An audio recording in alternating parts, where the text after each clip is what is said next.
পারস্য উপসাগরের বুকে একটা সরু জলপথ, মাত্র ৩৪ কিলোমিটার চওড়া। কিন্তু এই সরু গলির ভেতর দিয়েই প্রতিদিন পৃথিবীর মোট তেলের প্রায় ৫ ভাগের ১ ভাগ পরিবাহিত হয়। সেই হরমুজ প্রণালীতে এখন পাল তুলেছে ডজন খানেক মার্কিন যুদ্ধজাহাজ, আকাশে উঠছে ১০০রও বেশি যুদ্ধ বিমান, আর সমুদ্রে ছড়িয়ে আছে ১৫,০০০ সশস্ত্র সৈনিক।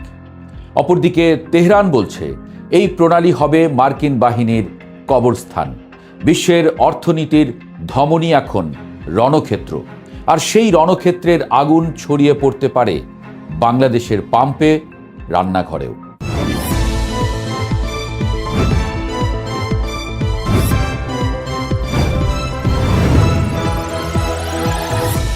এদিকে ইরানের রেভলিউশনারি গার্ড কোরের সতর্কতা উপেক্ষা করার পর জাস্ক দ্বীপের কাছে একটি মার্কিন নৌবাহিনীর জাহাজে ২টি ক্ষেপণাস্ত্র হামলা চালিয়েছে ইরানি নৌবাহিনী। এর আগে মার্কিন প্রেসিডেন্ট ডোনাল্ড ট্রাম্প ঘোষণা করেন যুক্তরাষ্ট্র সোমবার প্রজেক্ট ফ্রিডম অভিযান শুরু করবে। এর আওতায় হরমুজ প্রণালী থেকে আটকে পড়া জাহাজগুলোকে বের করতে সহায়তা দেওয়া হবে। ট্রাম্পের এই ঘোষণার পর এই ক্ষেপণাস্ত্র হামলার খবর এলো, অর্থাৎ আবার সেই সংকট পুরো দমে শুরুর ইঙ্গিত। কোথা থেকে শুরু এই সংকট সেটা বুঝতে হলে একটু পেছনে যেতে হবে।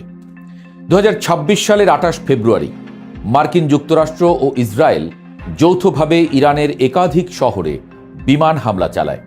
তেহরান, ইস্পাহান, কোম একের পর এক লক্ষ্যবস্তুতে আঘাত পড়তে থাকে। ইরানের সর্বোচ্চ নেতা আয়াতুল্লাহ আলী খামেনিকে তার নিজের কম্পাউন্ডেই হত্যা করা হয়। ইরান চুপ থাকেনি। পাল্টা জবাবে ইরাক, কাতার, বাহরাইন, সৌদি আরব সহ মধ্যপ্রাচ্যের বিভিন্ন দেশে থাকা মার্কিন ঘাঁটিগুলোতে শত শত ড্রোন ও ব্যালিস্টিক ক্ষেপণাস্ত্র ছুঁড়ে দেয়। যুদ্ধটা সেদিন থেকেই আর কাগজে কলমে নেই, সরাসরি মাঠে। কিন্তু প্রশ্ন হলো, হরমুজে এই বিশাল মার্কিন সামরিক বহর কেন? যুদ্ধ শুরু হওয়ার পর ইরান তার সবচেয়ে শক্তিশালী অস্ত্রটি বের করেছে, হরমুজ প্রণালী। তেহরান এই জলপথ কার্যত বন্ধ করে দিয়েছে, ফলে বিশ্ববাজারে তেলের দাম হুহু করে বেড়েছে।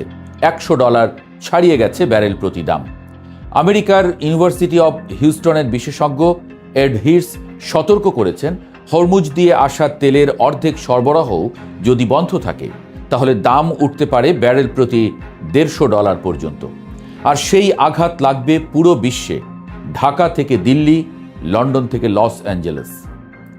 ওয়াশিংটন এই পরিস্থিতি আর সহ্য করতে রাজি নয়। তাই মার্কিন সেন্ট্রাল কমান্ড সেন্টকম ইরানের বন্দর ও উপকূলীয় এলাকা ঘিরে নৌ অবরোধ শুরু করেছে।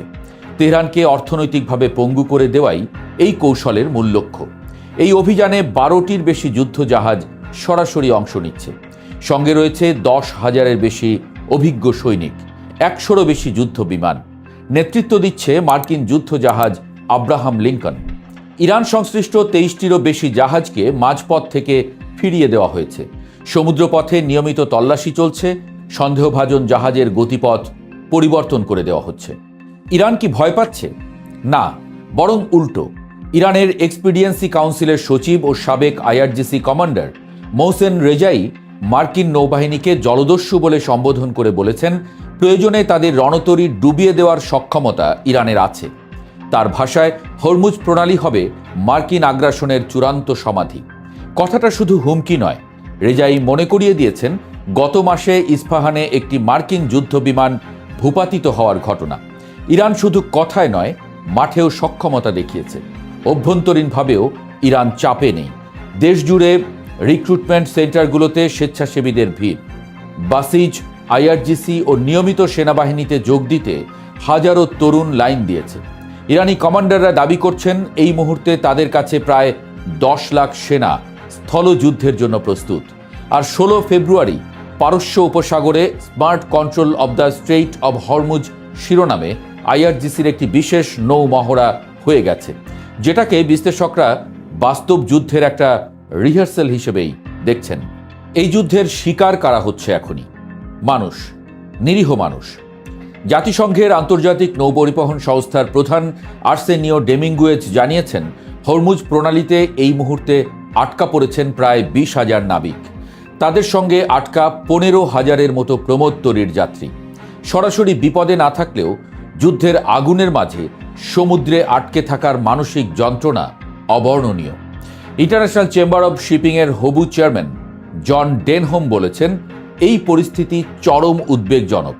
তার কথায়, সমস্যার সমাধান সম্পূর্ণভাবে আমেরিকা ও ইরানের হাতে, বাকি পৃথিবী শুধু দর্শক। আর ন্যাটো মিত্ররাও মুখ ঘুরিয়ে নিয়েছে। ট্রাম্প সরাসরি অভিযোগ করেছেন, হরমুজ খুলে দিতে ইউরোপীয় দেশগুলো তাদের নৌবাহিনী পাঠায়নি। জার্মান চ্যান্সেলর ফ্রিডরিখ মের্জ বলেছেন, আলোচনায় গিয়ে ইরানিদের কাছে অপদস্থ হচ্ছে যুক্তরাষ্ট্র। ট্রাম্প রেগে জার্মানি থেকে 5,000 মার্কিন সেনা সরিয়ে নেওয়ার ঘোষণা দিয়েছেন। বন্ধুরা, বন্ধু নেই আর। সমাধানের কোনো রাস্তা আছে? আছে, সরু কিন্তু আছে। পাকিস্তান মধ্যস্থতাকারীর ভূমিকায় সক্রিয় হয়েছে। পাক সেনাপ্রধান আসিম মুনির ইরানের সংসদের স্পিকারের সঙ্গে বৈঠক করেছেন। তেহরান ইতোমধ্যে 14 দফার একটি শান্তি প্রস্তাব দিয়েছে। নৌ অবরোধ তুলে নেওয়া, জব্দকৃত সম্পদ ফেরত এবং যুদ্ধের ক্ষতিপূরণ প্রদানের দাবি জানানো হয়েছে। বিনিময়ে পরবর্তী 1 মাস পারমাণবিক কর্মসূচি নিয়ে আলোচনায় বসতে রাজি ইরান। ইসরায়েল ও লেবানন ইতোমধ্যে 10 দিনের একটি সংঘর্ষ বিরতিতে সম্মত হয়েছে। বিশ্লেষকরা মনে করছেন, এই যুদ্ধবিরতি একটি বড় সমঝোতার দরজা খুলে দিতে পারে।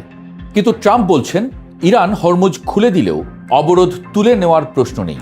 কূটনীতির ভাষায় এটাকে বলে গেম চেঞ্জার। কিন্তু সেটা কোন দিকের গেম পাল্টাবে তা এখনও স্পষ্ট নয়। হরমুজ প্রণালী শুধু একটি জলপথ নয়, এটি বিশ্বের মেরুদণ্ড, যার উপর দাঁড়িয়ে আছে কোটি মানুষের জ্বালানি, কোটি পরিবারের রান্নাঘর।